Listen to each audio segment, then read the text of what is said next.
Hey guys, welcome back to the podcast. I'm honored to have Dr. Carrie McCrudden from Denver, Colorado join me today. How are you? Hi, it's great to be here. Yeah, good to have you. We got connected, I think, through LinkedIn. This is probably the first time I've invited a guest onto the podcast from LinkedIn. That's awesome. And we know each other professionally, but we were getting to know each other last week as a pre-interview, just to get to know you kind of. And I found out that your experience during shelter in place is unique versus all of our other guests so far. Catch us up to speed. What's happening in your world, mixing work and family life? Yeah, it's been really interesting. I guess the reason that I think it's unique is that I feel like I'm trying to approach this as an opportunity.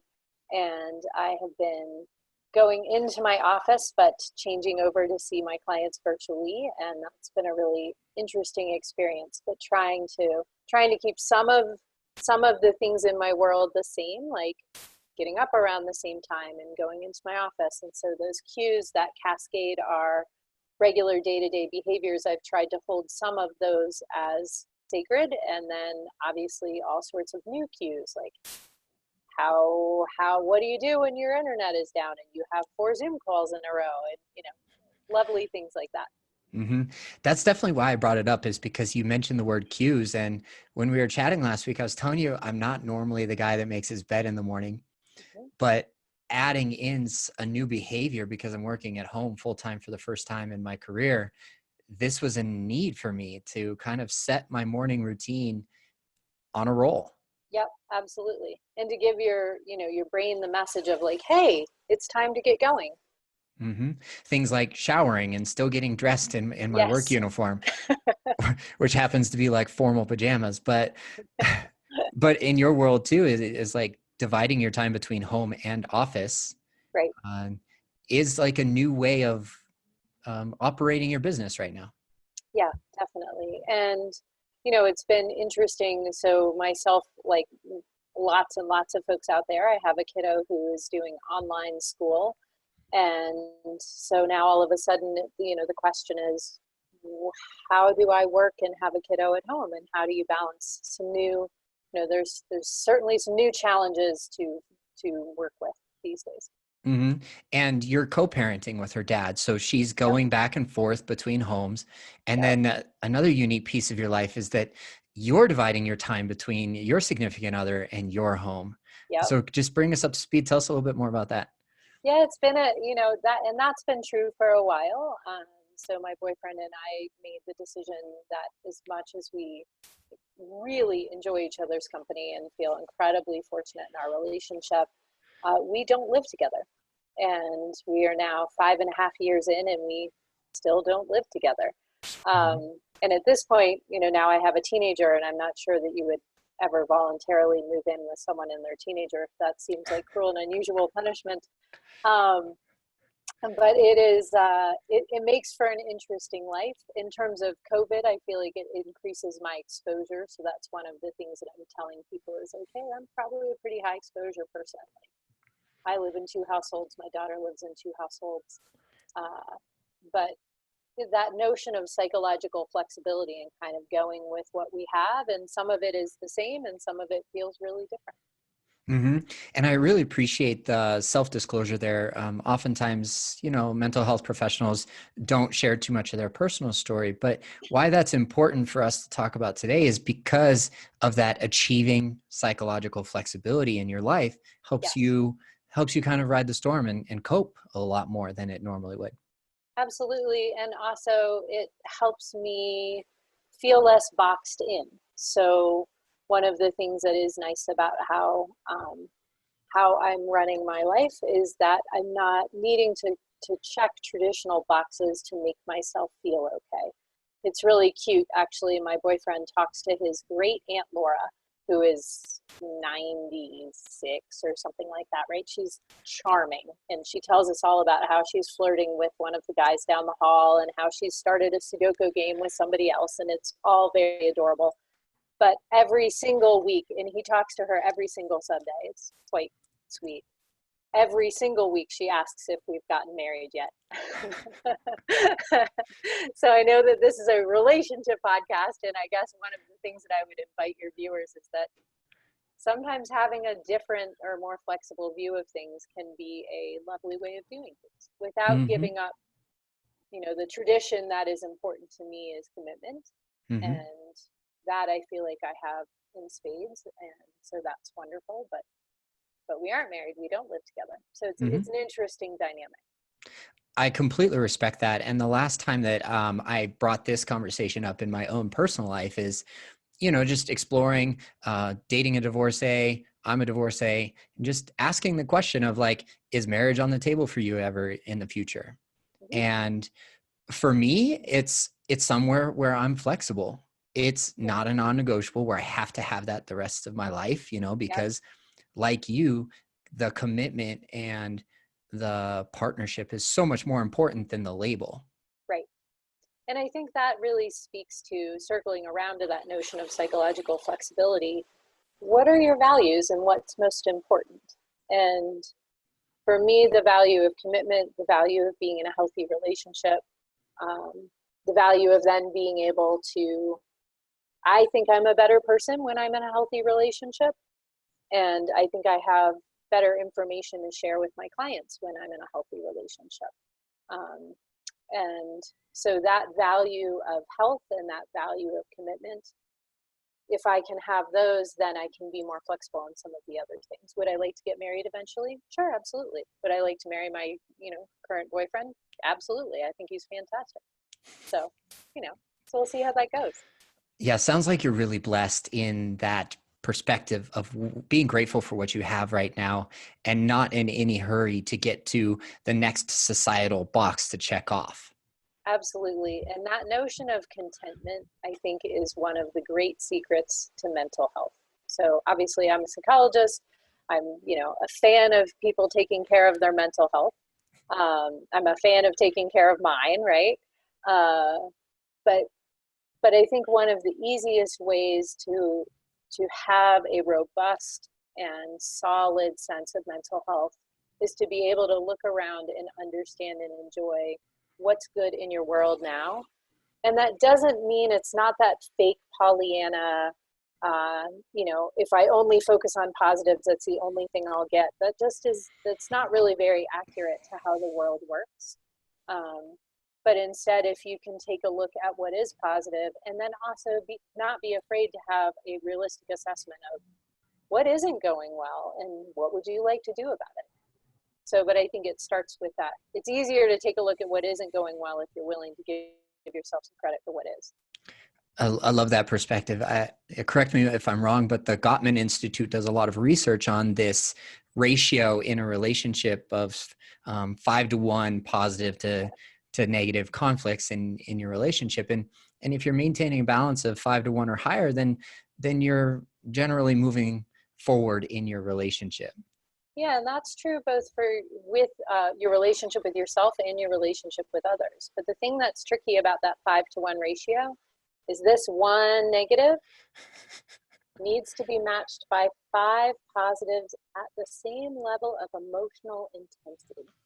Okay. This is why it's actually kind of important not to let your negatives get too big and out of control, because then it's really hard to get the same emotional intensity for 5 positives. This is where when you're dissatisfied about something, saying like, hey, this doesn't work for me, instead of, right, like in swearing and calling names and accusing and all of that, and those big explosions, how do you match that emotional intensity 5 different ways with positives? It's really hard to do. Mm-hmm. I totally understand where you're coming from. Is like when people initially start to date, they might be like spotting every single red flag Right. with emotional intensity. And then a friend of a friend on Instagram just posts this. Well, people talk about red flags. Here's 10 green flags you can look for. And I like your acknowledgement of attaching positive emotional intensity to those 5 things Yes. as much as you would to that negative thing. Right. Exactly. Yeah, and it's a little bit, this is the old Stephen Covey concept of the emotional bank account, right? Like Stephen Covey was, I think he published the third self-help book ever published, right? The first was, Seven Habits of Highly Effective People. exactly, the Yeah. first self-help book was Napoleon Hill. The second Think and Grow self-help book, Rich, right? yep, the second was Dale Carnegie, Okay. how to win friends and influence people, and then the Mm-hmm. third was Covey's Seven Habits. And part of what he talked about was this concept of an emotional bank account. And you want to be filling up with deposits, right? Those are those positives. You want to be filling up with deposits your emotional bank account for yourself, and also your emotional bank account in your most important relationships. Mm-hmm. And one of my favorite quotes is "Understand to be understood" by Stephen Covey. So I'm so glad that you brought him up. And why I'm chuckling just a little bit, because I know more about you than our audience does, but as the reformer on the Enneagram, this equanimity, this equality in the bank account is so important to you as the reformer. Yes, that is true. Do you use it in your practice, or do you use it more in your personal life as self-awareness, the tool of the Enneagram? The Enneagram, I found it very helpful for myself personally. There is a book that I like by Riso and Hudson that is talking about your personality types, and it's specific to the Enneagram, and it gives you the continuum of each type from healthiest iteration of the type to unhealthiest iteration. And I think that that's really great information, because for me as a reformer or a moral perfectionist, right, like Uh-huh. whichever label you enjoy using, um, as you know, as a one, um, my least healthy way of engaging in the world is getting really rigid, right? And getting judgmental and rigid and filled with shoulds. And so for me personally, understanding that that's actually a warning sign, and that is a red flag for me to watch out for. So I think personally it's been really helpful in minimizing some of my weaknesses or my negative tendencies and maximizing my strengths. And in my practice, I think it's a really great thing to help people understand what their personality is, and then also understanding those various iterations, because almost everybody, once they understand that there's iterations of a personality type, they're like, oh well, I want to be that next one that's healthier, which is Mm-hmm. exciting. That's exciting work. Mm-hmm. Yeah, the 9 levels of health are something that we use in our coaching practice over here, and we consider it like a ladder.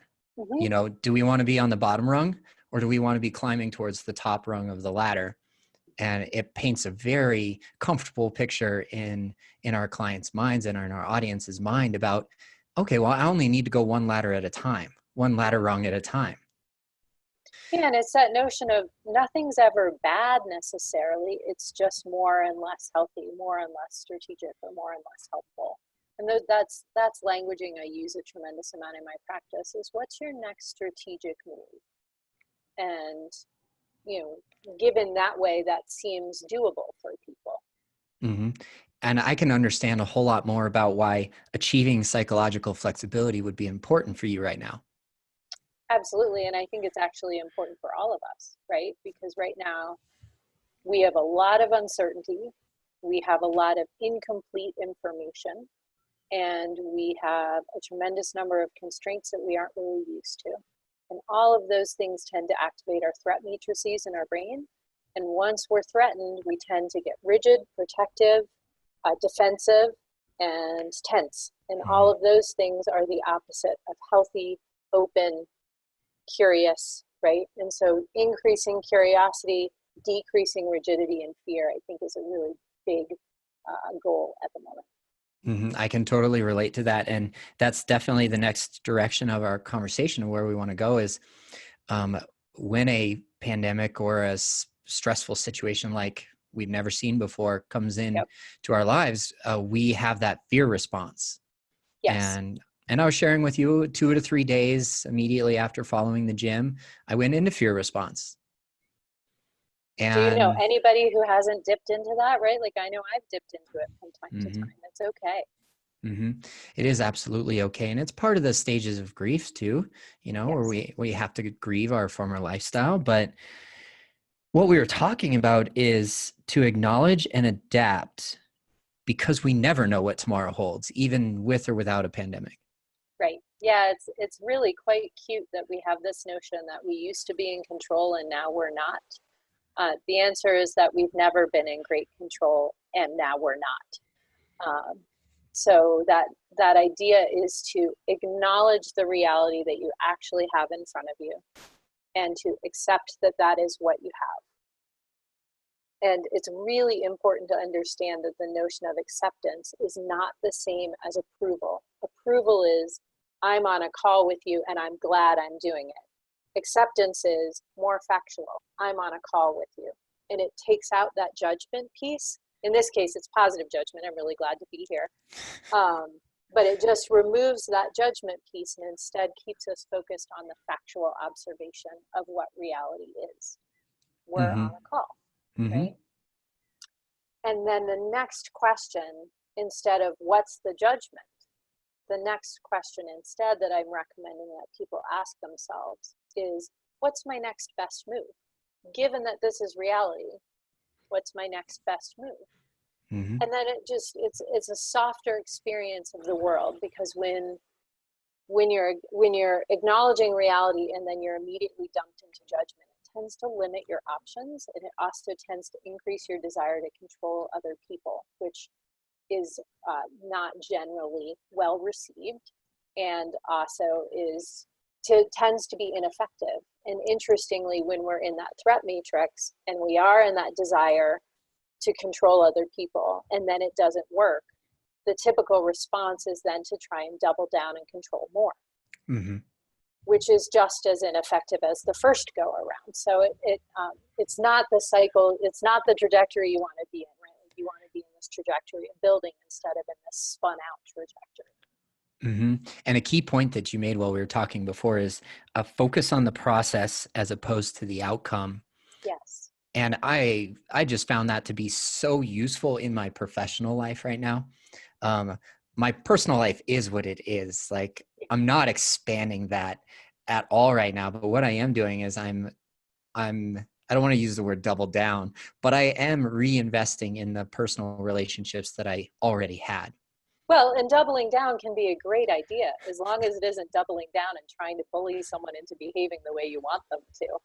Mm-hmm. So yeah, doubling down on your business sounds awesome. It does. And I'm super fortunate that we already had systems in place in our business to work with online clients. That wasn't what I needed to figure out. That's not what I was afraid of. What I was fearing in the first few days after the gym closed is, what's my financial pillar going to look like? Right. What's my emotional and my mental pillar going to look like? What I fell back on was the strength of my spiritual pillar, which is my relationship with my faith. And I'm like, okay, well, if I have the talent and if I have the drive and if I have the purpose, I know that I will be able to come out stronger than I went in, or improve and enjoy the process without necessarily focusing on the outcome. Right. And I think it's important to identify the outcome, right? At some level, you're looking to move towards this, but then focusing on the process keeps you out of that naive perspective that A plus B equals C, right? Like when we get into that formula where we expect A plus B to equal C, we're forgetting that X factor that you and I talked about. That's that universal like curveball that comes in from the side. That's like, holy cow, where did that come from, right? And that curveball is the thing that if we are unilaterally focused on outcome, then as soon as the curveball comes in, everything kind of falls apart. If we're focused on process, we can tend to see the curveball coming a little bit more clearly, and we can also figure out more quickly what to do about it. Mm-hmm. I do like that A plus B equals C, because it's simple for, a lot of people to relate to, even my 17-year-old daughter who has high school math and she's graduating this week. They're hosting Congratulations. they're hosting like a graduation parade for the seniors. Right. And my daughter let me know ahead of time that this was happening. And I really appreciate that. I want to circle back to this experience in my life right now later. But while we're talking about A plus B equals C, okay, situation A, in my business, I had online training programs, systems all set up. And when I add that to B, I'm not going to reach my lifelong goals or the outcome that I envision for myself with just one B, being a client. Right. I need a whole lot of those A plus B, B, B, B, B, B, B. Like it's an Right. exponent, right? It's Right. exponential in that mathematical equation in order to equal C. Yep. Well, the key or the big rock that was standing in the way was actual paperwork to bring on investors in my business so I could find a whole lot of those clients. Mm-hmm. And this process, I got really good advice of like, Dave, this is the first time you're bringing on investors in your business. Enjoy the process right now. I know you want to get to that marketing strategy that you're Oh, planning, yeah.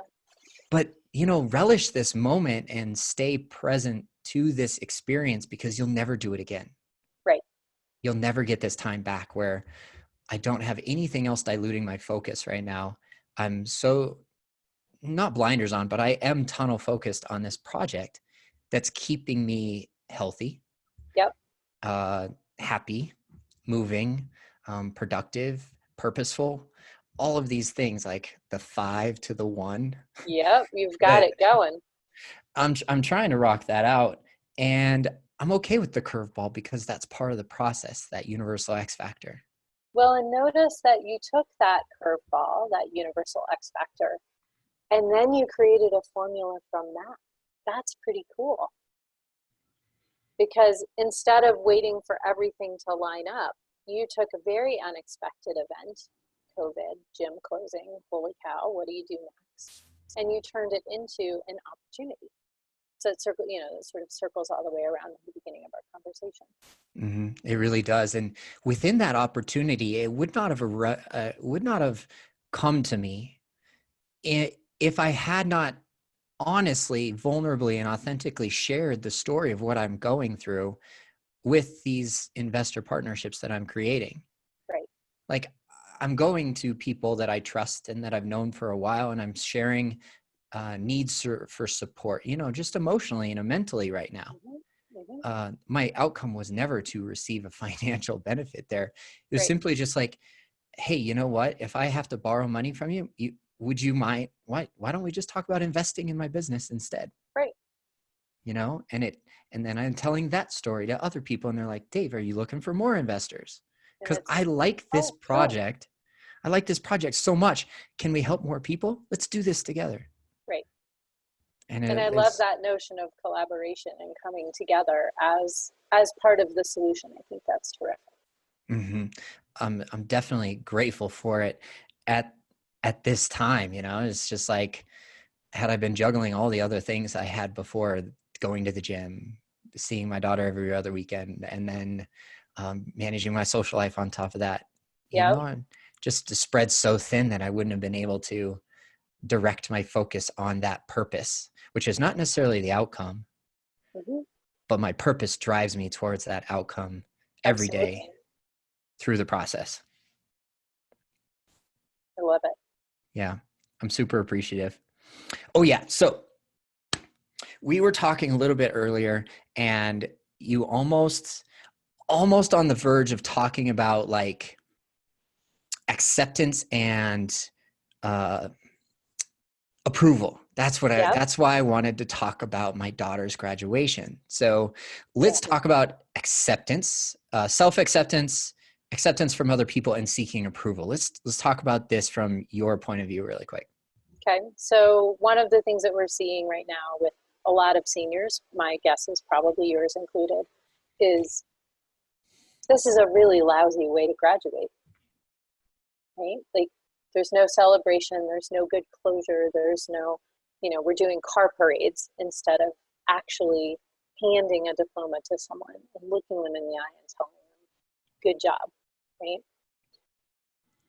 And that acknowledging that that's the reality and accepting that this is the reality. It's not the reality that you want, right? You don't have to put your stamp of approval on it. It's okay to acknowledge that this is happening and that it's lousy. And then ask, what's your next best move, right? And so the schools are doing this by doing things like doing a car parade. That's their next best move.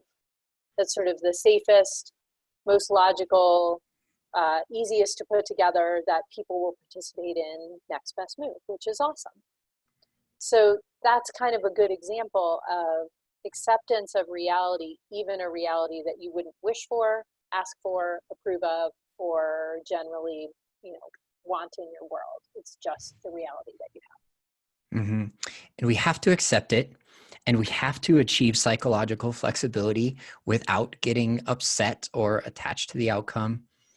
And I received the official email from her school this morning, and my daughter had already invited me to attend the car parade. And I told all my clients that I have on Friday, hey, I don't know the times yet. If I need to reschedule you, this is why. Right. They say, absolutely, Dave. Yep. We've known Madison. We've watched her grow up on Instagram and Facebook. We love her.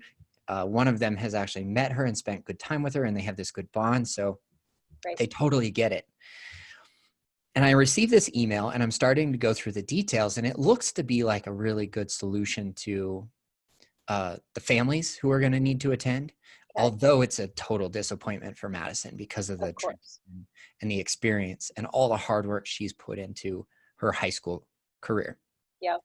Well, I get this email, and her mom and I are on good terms. So I text and I say, hey, what's your plan for Friday? I'm intending on coming because Madison had asked me earlier in the week. And she said, okay, this is our plan, X, Y, and Z. And I said, okay, well, the email said 1 car per graduate.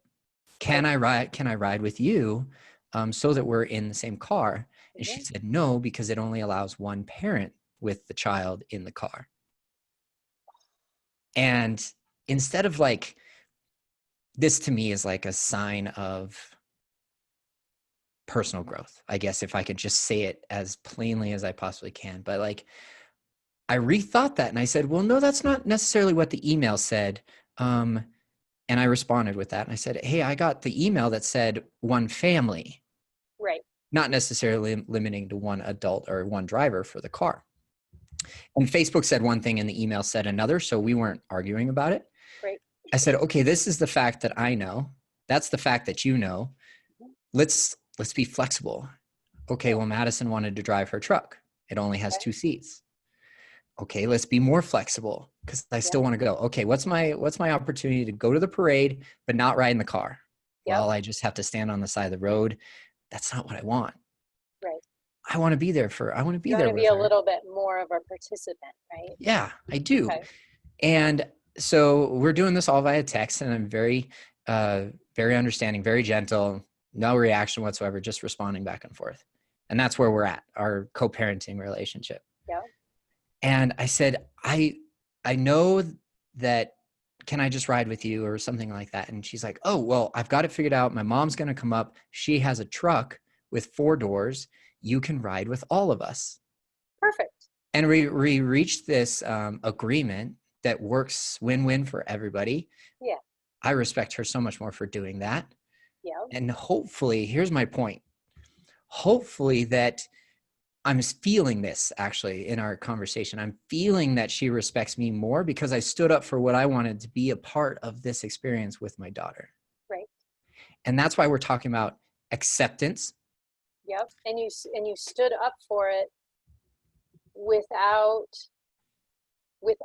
trying to control her, right? Mm-hmm. You stood up for it and just kept saying, and I'd like to be a part of this. How can we figure out a way to be a part of this? I'd like to all be together, right? So you really asked for what you wanted in a way that sounded like you got heard, which is terrific. And not, obviously not every conflict or issue ends up with, sunshine and roses kind of outcome.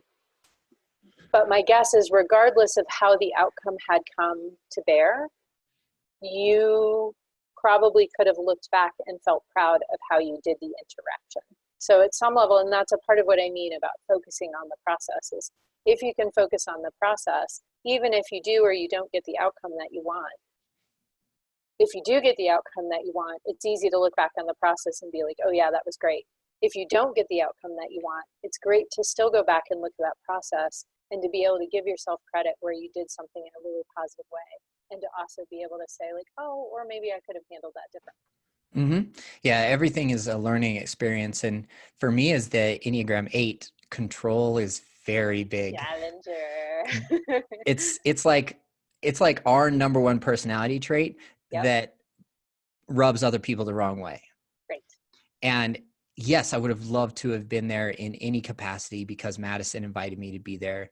And that Yeah. means a lot to me. I've And you're taken her a dad. You want I've you want to that's like one of those boxes you want to check. uh-huh. And I've definitely taken a back seat to her adapting and her accepting what her new life is like right now. Yeah. And I knew that dad would not be a priority while she was transitioning to online school. Right. And I accepted that early. Yep. I just like, okay, I'm getting the impression that you don't have time for me, and that's Yeah. okay Yeah. for now. Yep. For a minute. Hmm. For a minute, but down the rungs of the ladder, an unhealthy 8 would not find that acceptable. Correct. No, an And unhealthy 8 mhm, would have bulldozed through and insisted on what they wanted, regardless of how it was coming across to other people. mhm, And that's a part of why it's so important for us to understand what are the unhealthy iterations of our personality types, because more than anything, they end up being harmful to us and to others. It's not skillful. It's the opposite of skillful. And it's also incredibly off-putting. So I think if I think through any of the personality types, the unhealthy rungs tend to be both unskillful and off-putting. Would you agree? absolutely. And as far as relationships go, that's why having a common language with a tool like the Enneagram is so helpful for us, both to have compassion for other people, but also to call each other forth instead of calling each other out. Of like, Correct. hey, you remember that exercise we did from that book that we loved? And it showed my rung here. This is where I feel like I'm at. Where do you Yep. feel like you're at right now? Yep. And to invite someone to come up a rung and to meet you up a rung is, I think, really terrific. Hmm. And when we get into these relationships and we're starting to feel that misalignment, like to your point of no matter the outcome, I would be proud of myself for Yeah. asking for what I wanted. Yeah. And when we're calling our partner forth, that's all that we can hope to do is Mm-hmm. join me on this journey. I want you to be a part of it. If you want to stay put right there, that's your choice. But at least I can come back to the moment of like, I asked for what I needed. Great. Absolutely. I love that. Mm-hmm. So I want to bring this home.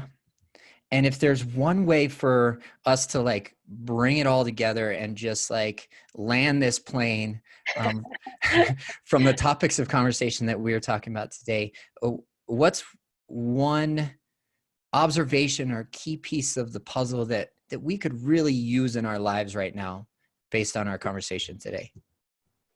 I guess I feel like, hang on, thinking. Mm-hmm. Thinking about how to land the plane.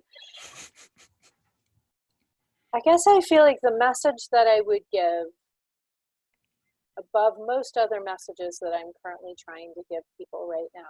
And I'm not just giving this to other people, but I'm also giving it to myself. And maybe as a reformer, I especially need to give this to myself, right?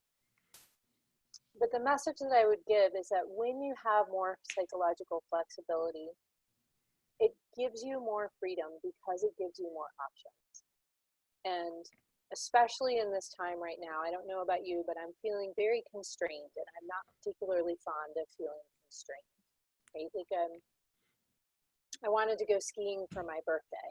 Yeah, that didn't happen. Right? I have a trip that I have planned next weekend for Memorial Day weekend.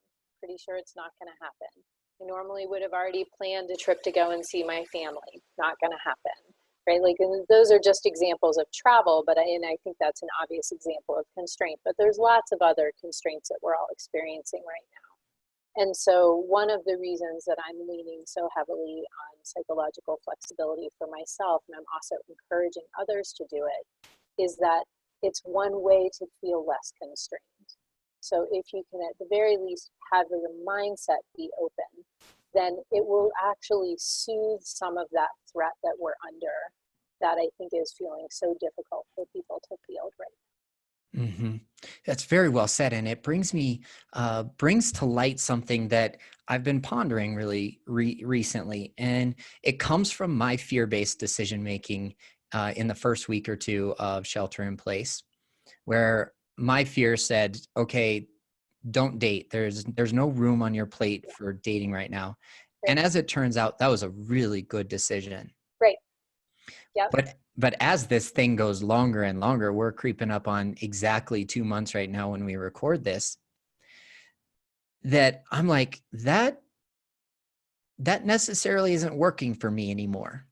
Well, I was going to say, and the nice thing about the whole concept of psychological flexibility is it then invites you to do another assessment.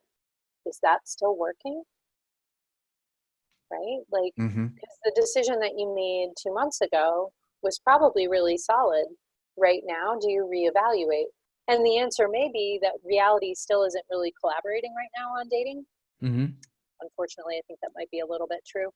Um, but at least then you know that you're ready, or you're ready to get back online and do some virtual dates. Do you know what I Hmm. mean? And maybe it isn't I it do. isn't the reality that you want, but it's some compromise somewhere in the middle.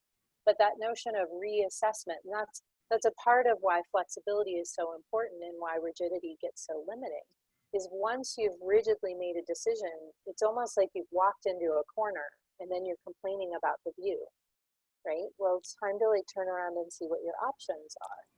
And the more you can be willing to look at a variety of options, sensibly, please, right? But like look at a variety of options and then make the best choice that you can given that information. Hmm. Our community, thank you very much for sharing that, by the way. You're welcome. Um, our community reaches out via Instagram. That's pretty much where our communication happens. Okay. Some people text me, and that's okay. They're probably more likely to be my friends from a long time ago that Mm-hmm. text me. So, community member reaches out and they say, "I've been dating this guy for a couple weeks," and I think to myself, like right away, I'm like, "You've only been dating a couple weeks, so you're like actively pursuing this during quarantine." Okay, Right. that's just a fact, not a judgment, right? Mm-hmm. Okay, it's reframing my life, right? Yes. Because I'm seeing this reflection in a person I've known for, shoot, I don't know, 8 years or something like that. I knew her through a gym I worked at, and now she thinks of me as a relationship expert. And I love that Yep. uh, somebody reaches out, "Hey, I got a relationship question for you." I love Yep. that. So, okay, I go through my observations, I go through my questions, and I give some relationship advice. And it makes me think that this rigidity, where I'm going to be safer at home more often than not, which is great policy for me to have. I Okay. still need to work, but I take my dog for daily walks around City Park, Great. pretty busy park. Yep. And I'm passing by all these strangers, some with masks, some without masks. I personally wear a mask so that I don't lose the privilege of going to the park. Great. And I need the dog to get a daily walk in. Otherwise, we're both just antsy. Yeah, it's no good. And when it comes to dating, and this is why my friend reaching out saying that she's only been dating this guy for a couple weeks is really important for me, is like, well, I would probably enjoy going to the park and letting a friend know, "Hey, I go to the park at noon every Tuesday." Great. And then one Tuesday, we just bump into each other at the park. Great. Would I say no to that person of like, "Hey, can I walk with you 6 feet apart around the lake one time?" Probably not. I definitely would not, because I've bumped into two clients coming to and from the park since I take my daily walks. I stopped and intentionally had conversations with them. That was me genuinely glad to see them. Yeah. And And I gotta say, Dave, I've seen several We Walk and Wash Park. Um, we've seen a lot of what are obviously first dates in Wash Park, right? Like Mhm. folks who are doing the distance thing, and they're either like sitting on two opposite ends of a park bench or something like that, each with their own snacks. Or we've seen folks walking, and you can just overhear a little snippet of their conversation. It's like, oh, that's a first date, right? It's Mhm. so Yep. fun that you can Yep. tell that. um, but I think And then I also know clients who are doing virtual dates and actually have had some success with it. So they're meeting over Zoom, and you can feel some chemistry over Zoom. Like, it's obviously not 100%. You can't sniff the person, but for the most part, you can probably get a good sense of whether or not you like their face and you Mm-hmm. enjoy how they come across. And Mm-hmm. so, again, like, there's a continuum of options that I think Mm-hmm. might be fun for you to start exploring. Mm-hmm. I've done some virtual dates, being asked to join a FaceTime with a glass of wine. And I enjoyed it a lot more than I thought it would. Yeah, And that was me being flexible about what came to me at that time. right. And what I'm sharing with our community is like, hey, that's a great place to start. Mm-hmm. And if it goes to a walk in the park where I just happen to be at the park at noon on a Tuesday, and hey, if you happen to be at the park there too, I won't tell you not to walk with me. Yeah, Um, but it brings up this, it's not a fear, it's more of a concern about our health and safety. mm-hmm. And this is why I love this conversation so much. Okay, start with a few virtual dates, FaceTime, Zoom if you have to. If they have a Droid and you have an iPhone, do Right. it that way. Have a few dates there, and then clearly state your boundaries of like, hey, I would love, as much as I would like to meet up with you in the park, I would like to set a healthy boundary here. Yeah. Who else are you in contact with? Is Mm. it work? Is it Yep. your friends? In your lifestyle right now is actually a really good example of that. Yeah. Being, I flat out mhm, describe myself as very high exposure. mhm. How could I not be? And being very transparent about that with your clients and with your family and with the other people that you're co-parenting with, but also dividing your time with. Yep. And I think that's a great way to initiate an authentic conversation around boundaries this early on in a relationship. And isn't it fun to start practicing and seeing how does someone respond, right? Where are they on the rungs of a healthy personality? Are they lower end or are they on the higher end, right? Mm-hmm. And where are you? Because you really do want to try and beat somebody around your level. Mm-hmm. Uh, that's one of the things that's important is you want to be sharing values and you want to be sharing the ability to have conversations about things like boundaries. Mm-hmm. So, This is how our conversation went with our community member last night is like, okay, you've only been dating 2 weeks. You have seen each other in person already. I believe that this really, if you're concerned about exclusivity and wondering if they're seeing other people, well, that totally justifiable to ask the question of like, who else are you in physical contact with right. to mitigate my risk of infection? Yeah. And frankly, these are also practicing the baby boundary conversations about COVID. It enables you to then practice the big, bad, scary boundary conversation about sexual boundaries and sexual health. So if you're not willing to do it about COVID, then my guess is that you're probably going to struggle with some of those even bigger, more personal conversations. So I love that tie-in. That's like the blessing that came out of this conversation that was not part of the objective. We were communicating in a flexible manner, and we arrived at a really important really key piece of important. the puzzle. And that's part of the gratitude for the quarantine and shelter in place and coronavirus as a conversation piece, because it does lead to bigger, more Right. serious, more important conversations like, what does our sexual health look like? Yeah, Because now they're absolutely. on the same level Yeah, yeah. Now we have physical health and sexual health concerns that we need to be talking about. in the I same think conversation. I think most people find the physical health slightly easier to talk about. So Mm-hmm. And I recommend to everybody who's listening to check in with yourself, become more self-aware of where you're at on those boundaries.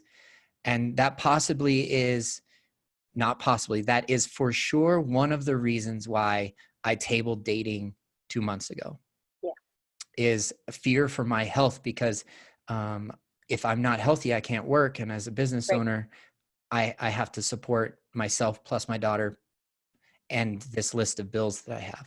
Yep, absolutely. So if I'm not listening to my concerns or setting my healthy boundaries, and I'm out there dating more than one person, and I get sick, that's on me. Right. Yeah, And and the then, consequences are substantial. So, especially when I'm creating a brand new program and I'm doing the exercises, and if I can't breathe, I can't coach, and I can't develop, and I can't grow, and I can't bring on investors, and all of this cascading, these cues that I steered away from that were meant to keep me healthy and on point mentally, those wouldn't have existed because I was sick. yeah, absolutely. Well, and I think circling all the way around to the beginning of our conversation is that consideration of what reality actually is and acknowledging what reality actually is instead of pretending that it's not there, right? That then is your first step to having lots of different options, even if your options are constrained at the moment. Mm-hmm. So, well, Dave, this has been such a pleasure. I Any know. other Thank you. any other questions or anything else I can close off with? Yes, if your message resonates with people today, what's the best way for them to get a hold of you?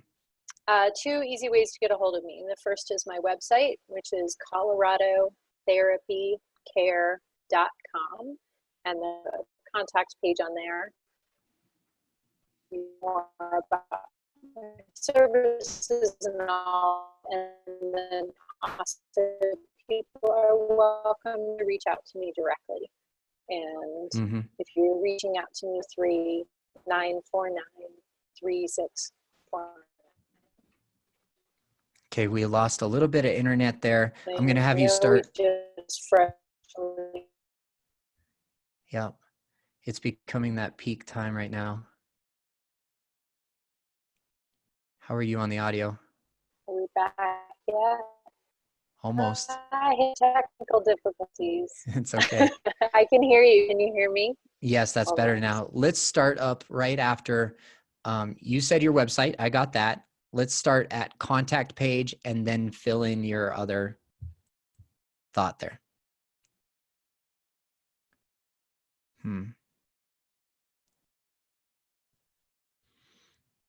Well, I lost you completely, but Dr. Carrie, it was so great to chat with you today. I'll be sure to put that contact information in the show notes below. And feel free to reach out to her. This was a wonderful conversation, really a lot deeper than I thought it was going to go. And I'm super grateful for Dr. Carrie's time. Until next week, guys, thanks for tuning in. And if the message resonates with you, please share it with one person who you believe will also get value out of the conversation. Please subscribe to the podcast on iTunes, Spotify, or YouTube, and we'll see you next week.